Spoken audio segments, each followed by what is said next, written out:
Now I have found through my studies of what I've done, and I haven't tested every stabilizer out there, but I've tested quite a few, and Yamaha Motor Corporation fuel stabilizer has been the best. There's been stuff like Startron that's out there that I put a bolts inside of fuel stabilizer and containers, and the Startron still rusted out a bolt over time. Where the Yamaha didn't do that, and I had them set up for quite a while, and the Startron started to rust on a bolt in there where, like I said, the Yamaha didn't. It stayed good, stayed clean, and that's what you want, something that's actually going to work. So if you can get Yamaha stabilizer, in my opinion, that's one of the best that you can get. Probably the second in line would be a nice marine grade stabilizer. I believe that the red stable that is very commonly used actually has alcohol content in it, and that stuff's really not that good to use. And I have actually seen instances where people have put fresh gas inside of their machine with that red stabilizer, and within a few days have carburetor issues. So that goes to show you something right there. So right here in front of us we have a carburetor from a Yamaha ATV. Now of course it's going to be different from your lawnmower, your weed whacker, a different ATV, side by side, different brands. All things are going to create different variations. This is a Mikuni carburetor, and you know, different manufacturers that might have a Keen, a Mikuni, whatever the case may be, and they might be slightly different, and I'm going to try to explain those the best I can.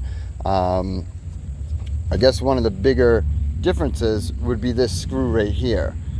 This screw right here is a fuel screw. Now you have fuel screws and you have air screws, which would be on this side. So the fuel screw is going to be on the cylinder head part of the motor, where your air screw would be on the airbox side of the motor or side of the carburetor. So if you're ever confused about whether you have an air screw or a fuel screw, always try to keep that in mind, that the fuel screw is going to be towards the front of the machine, the air screw is going to be towards the back of the machine, unless your airbox is in front for some reason. But the air screw will always be towards your airbox, the fuel screw will always be towards your motor. So always keep that in mind. Those all have different specs depending on machine, depending on jetting, depending on your elevation that you are living in, and these will have to be turned in to check the position that they're in when you remove a carburetor from a machine. So for instance, I'm going to turn this a half a turn at a time. So now that's one full turn. So it's only at about 1 1/4. I can tell you offhand that a fuel screw is probably going to be at least 2 turns out, if not 3. So we'll get the actual spec on this carburetor, but right now 1 1/4 is probably not enough. Maybe it is too. I'll have to check the spec. And the spec is for these fuel and air screws is a general idea. You know, a base setting basically. So you don't always have to necessarily go by that. Something might say that it's 2 turns out, but the machine's really happy at 3 turns. That's where I would put it. So we're going to take that out. That's your fuel screw, fuel mixture screw. And then inside here, you're going to have a spring, a washer, and an O-ring. Sometimes you don't have a washer and O-ring, especially on the air screw. A lot of times it's just a spring. It's going to be different ways in that aspect, so always check your specs and your parts diagrams or schematics to make sure that you know the components yours does have. So to get that spring out, if it doesn't just come out on its own, I use a paper clip and just bend the tip of it. There's the spring, and if you look down inside, I don't know, you probably can't even see it too well, but down inside here I can see a little gold from the washer that's in there and the O-ring. So I'm going to do the same thing, and I'm going to use this paper clip that I've bent and modified to try to get the O-ring and the washer out. And the washer almost came out, and I lost it. There we go, there's the washer. You don't want to lose these, don't drop them. Okay, a lot of times in pretty much all instances you cannot get just that O-ring or just this washer. You would have to get a carb rebuild kit. You would have to get or a new fuel screw or air screw from factory. So how the orientation is, you have the screw, you have the spring, you have the washer, and then the O-ring goes last. So try to always keep those together as much as you can. On the screw, set that aside. Now when you're cleaning through the carburetor, and I'm going to take off the float bowl screws right now. There's 4 on this. Sometimes you might have a variation of 2 or 3 depending on the machine or style of carburetor. We're going to take all 4 of these off, and I'm going to show you the inside of the carburetor and some of its functions of its jets. The air screw is going to always connect in the same circuit as your pilot jet, or it's also known as your idle jet or slow speed jet. Now your pilot circuit and the pilot jet run idle to 3,000 RPMs. So in instances where you have a dirty carburetor but your machine will start maybe with the choke on, and then you shut the choke off and it doesn't idle anymore, that's because your pilot jet or pilot circuit is gummed up or plugged up, some type of debris in there. This is your engine idle screw on this particular machine, and always just keep in mind the orientation of where it goes, where it bolts to. Now you can see the inside of that float bowl is very dirty, and that's all stale fuel. And we're going to have to clean all that up the best we can. Replace this gasket. It's pretty flat and it's very crusty, so we don't want to put that back on, you know, without replacing it, because you could have a potential leak there. Look at all that dry fuel and dirt and stuff that came out of there. All right, so now taking a look at this carburetor inside. This is your float bowl.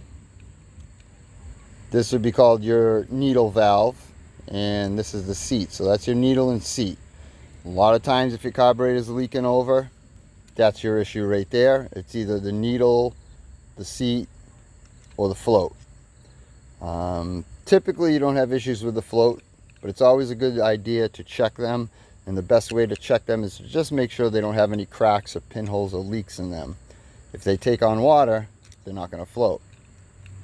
So I take a container, I put the float inside of the container with just some water, and while I'm working on the carburetor, I make sure that that doesn't sink or take on water, and we know we're good. Your needle, seat, and valve, typically you want to replace them. If you cannot replace them, or you're trying to get a job done quick, what I do is I take a Q-tip and I put it into a drill, and I use some kind of non-abrasive polishing compound, and I just go inside of the seat and I clean any grunge up inside there with that, just to polish it and clean it. And I've had really successful good luck with that. So that's a good idea to always do that anyhow if you're not replacing it. This right here is your main jet. Now we're going to take that off and take a look at your main jet. Now your main jet coincides with your needle valve that's in here. Okay, so where your throttle slide is, that silver piece in the middle would be called your needle jet. Now your needle jet goes down into your main jet and into the emulsion tube, which I'll show you that when I pull it out. And this particular one works on vacuum. So now when you open up the throttle, and this side here is where the throttle cable comes into, and when you give it acceleration, it turns. This is connected to the air box for vacuum, and so if you would take your air hose and blow it in here lightly, it will actually lift this up. Now you also have jets in here that connect to your idle circuit, and this connects to your choke circuit. So you want to make sure that those are blown out with carburetor cleaner and compressed air, and that way there's nothing stuck in there. So there's two ways of taking off the main jet basically. So I usually just use a flathead screwdriver and pop the main jet off. Sometimes the emulsion tube comes off with it. Now the main jet and the choke jet look very similar typically. So make sure you keep them on a certain area, or look at them and see which one. Okay, this is a 150 and that one's a 52. I'm going to set that off to the side. Make sure you remember which one goes to which one. And then we're going to take a 8mm wrench or socket. I just happen to have a socket next to me and not a wrench from another job I was working on, so we're just going to use the socket. We're going to take off this emulsion tube. Now this is very important to make sure that this is clean inside. When you spray carburetor cleaner through here, when I do it, I plug up one end, I spray into this end, and there's little teeny holes, and watch your face, have eye protection on, be careful, and make sure that these are all clear. So when you have your finger blocked on one end or the other and you spray carburetor cleaner through, you're going to have little teeny streams coming out of every one of those holes, hopefully. If not, then you need to clean this, you need to soak it. Always a good idea to replace this O-ring. You can see how crusty that is. And you know, inspect it if you need to reuse it. Inspect it to make sure there's no cracks or tears or anything like that, because then you definitely have to replace it. And one other thing you can do, which I'm going to do for now, is just screw the main jet back onto that emulsion tube. That way it doesn't get mixed up or separated or lost. I'm going to take out the choke jet.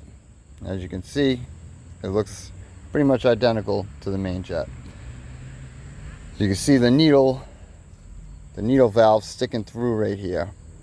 So sometimes, in some instances, you may need to richen up or lean out your carburetor. Now the easiest way to do that is with your fuel screw or your air screw. The more fuel you give, the richer it's going to be. The less fuel you give, the leaner it's going to be. So you would turn it in to lean it out, you would turn it out to richen it up. And with the air screw, you would turn it out to lean it out, you would turn it in to richen it up. So it would be quite the opposite. And right here, there's a valve in here that's always important to take off. That way, when you're spraying carburetor cleaner through this machine, through this carburetor, you don't ruin that cut valve that's inside there. So we're going to take that off. It's 2 screws. Typically it's just 2 screws. Sometimes it's 3. Always keep a little bit of pressure on here, because right behind this cover, in between the cover and the cut valve itself, is a spring in there. If you're not careful, so this one doesn't want to come off because it's stuck to the gasket. I'll just take it back into my screwdriver, tap it a little bit. It usually pops off. There we go. So you can see that spring in there. If you're not paying attention, you pop this off, that thing will go flying, spring will go flying, you might lose it. So very carefully take this cut valve out of there. And you always want to inspect these. It's not a bad idea to use a flashlight on the back side of it, or some type of light to look at to make sure there's no pinholes in it. A little debris on there, but it's not bad. You don't want to spray this with carburetor cleaner. I usually use my fingers to just wipe it off gently, or use the air hose very lightly on it to get rid of any debris. So you can see all that debris in there, and the jet there that connects to your idle circuit, and that little screw there as well, that little jet rather. And of course you want to take off the float bowl screw. And you don't have to remove this screw for the float bowl completely. Typically, all you have to do is loosen it up. Slide this pin a little bit.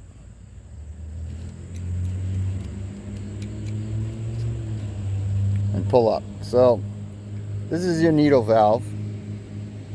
Now you always want to make sure it's not flat or knotted over, big gouges on this or anything. You know, the tip can kind of get worn real good. And most, but not all carburetors, but most of the needle valves right here in the very center there's a little tab. You want to make sure that that tab has movement. You usually can spray it with a little bit of carb clean and pop them loose, and do that a couple of times if they, if you need to reuse it and that thing's not moving. Usually that takes care of it and does the trick. So always make sure that that little tab is moving as long as it's supposed to move. Some of them are fixed, but this one is not. So you can see the inside of the seat here. Definitely has some corrosion. I'm not going to scrape this or anything because you don't want to do that, but I'm just pointing in there. Definitely has a little bit of corrosion inside there and dirtiness. So we're going to replace it, but like I mentioned before, you would want to stick a Q-tip in there with some kind of polishing compound that can clean that up real good, and that works real good for me. Then on the top here, where you have your vacuum coming in for your slide for your throttle, once again, typically it's 2 screws. These ones are on here real tight.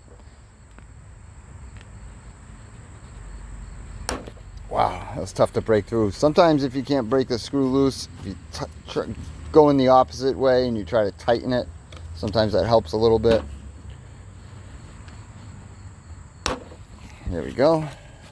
Those are really tight, and I'd say definitely way tighter than they ever had to be. I mean, you want them tight on there so they're not falling off, but jeepers, that was tight. A lot of effort. You'll see these bolts have like a little shoulder on them, so they're different from the float bowl screws. Okay, and once again, there is a spring inside here, so when you take off the top, be careful. There's your spring. Here's your cap. Now this one doesn't have one, but sometimes there's a little O-ring right here that sits here. You can see that little indent right there. A lot of times there's an O-ring that sits there. This one does not actually have that. So very carefully pull up on the diaphragm. You want to inspect this, make sure there's no major abrasions or anything here. Make sure there's no tears inside the diaphragm, no holes, anything like that. Otherwise you won't be able to create a proper vacuum and this won't come up. So this needle valve typically moves a little bit because there's a spring down inside here as well, and there's little clips in there and there's little washers. So if you need to richen up the needle valve in here, if you pull off that little gray piece, some of them screw off, which will usually have Phillips head or flathead cap on it, but when they're like this, you can just pull them out with a pair of pliers. I'm not going to mess with that right now because we're not going to do anything with it. Everything seems okay. But if you pull that off and then you take the needle out, there's going to be some washers in there. Probably a little E-clip on the needle valve. Now if you put washers on the underside of where the center piece is that's inside there, and where the E-clip is on there, it's going to bring this up and it's going to richen it up. Typically there's one inside there, and if you take it out and put it down, it's going to lean it out a little bit. So that's another way of doing it, but it could be more of a pain in the butt than your fuel and air screw sometimes. Sometimes you're in and out changing it. So basically, going through this once again real quick. This is your choke jet, this is your main, and this is your pilot. Now your pilot circuit runs idle to 3,000 RPMs. Once you've reached over 3,000 RPMs roughly, it goes over to your main circuit and your main jet. Now your choke primarily really always has kind of fuel going through it, but it only works when you have the choke open. Your idle jet, pilot jet, slow jet, whatever you want to call it, 0 to 3,000 RPMs, and that again, just like the choke jet, always has fuel going through it. But once you reach over 3,000 RPMs roughly, it goes into your main jet. And your main jet typically isn't an issue as far as dirty carburetors go, unless something's been sitting an awful long time. Typically it's your pilot jet. So you're going to want to pull that out. We're going to want to clean through the pilot jet and the pilot jet circuit. Now you're better off having it out to clean it, because you don't want to have any debris or anything inside this pilot jet that you're going to push down through into the carburetor. Okay, this is why it's important to disassemble your carburetor with everything you possibly can to make sure that everything that you're pushing through has a place to come out. And one of the easiest ways to see if this is clear is to just hold it up to the light and look through the jet and see if you see light through it. If you don't, it's plugged. Sometimes these have been really plugged where carburetor cleaner and compressed air still won't clean them. In that instance, you're probably better off ordering a new one, getting a new jet. But I find that a high E string on a guitar works really good. It sits right in there, or you can use a little piece of steel wire, anything that's small enough, because it's a real small hole, but you never want to put a drill bit in here or anything like that, for instance, because you will change this dramatically if you try to use a drill bit. They do have drill bits that are for jet cleaning. If you ever use those for any jets, make sure, please, that it is the proper size. Otherwise, you're going to run into some serious issues. That's basically it on the carburetor.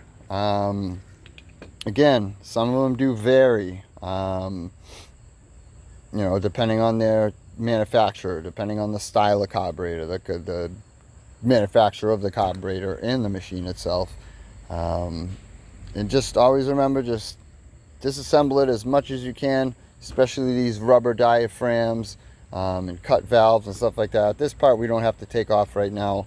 3 screws, and there's just a throttle plate in there where the throttle cable comes through and connects to open the valve. But that has nothing to do with really cleaning the carburetor. You just want to go through all of these, every port. And basically every port that you spray stuff in, it's going to come out someplace else.